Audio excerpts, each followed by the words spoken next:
ha un problema que està afectant a moltíssim de mallorquins i no ens ho tenim en compte perquè no són de Palma. No estem xerrant ni de que hi ha molt de guiris, ni dels hotels, ni dels cotxes de lloguer. No en tenia idea del que xerram. Miquel, conta-li el que has trobat a l'ordenador al teu net. El meu net ahir, a les 7 de matí va cercar a Google «Cómo reconocer a una lesbiana si eres de pueblo». Què trobes? Jo és que no les reconec, jo els hi demano si ho són. Puten nins, tot ho volen saber. I jo vull saber, s'ha fet des del govern qualcun plan per resoldre aquest problema? Des del govern ens estem esforçant, claro que sí, per posar 2 microbusos dilluns i dijous perquè puguin baixar del pla a Palma a veure gais i lesbianes. Perquè després diguin que no se pensen la gent del poble. A part de ballar boleros, ara podreu anar a veure lesbianes. I si tenen sort, potser veuran qualcun gai. Au, vinga, ara se pregunta per la gent de poble.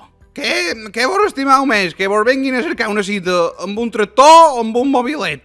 Escriviu les vostres respostes en una carta i quan qualcú vagi en el carro a ciutat, me les entregueu. Au. No vendrán solamente gente del colectivo, vendrán familias, vendrán gente del campo que nunca han visto quizás una lesbiana y van a decir, mira, la lesbiana es como cualquier otra persona y es importante porque Palma es abierta, pero si ya vas 15 kilómetros dentro de la isla, ahí hay otra mentalidad quizás.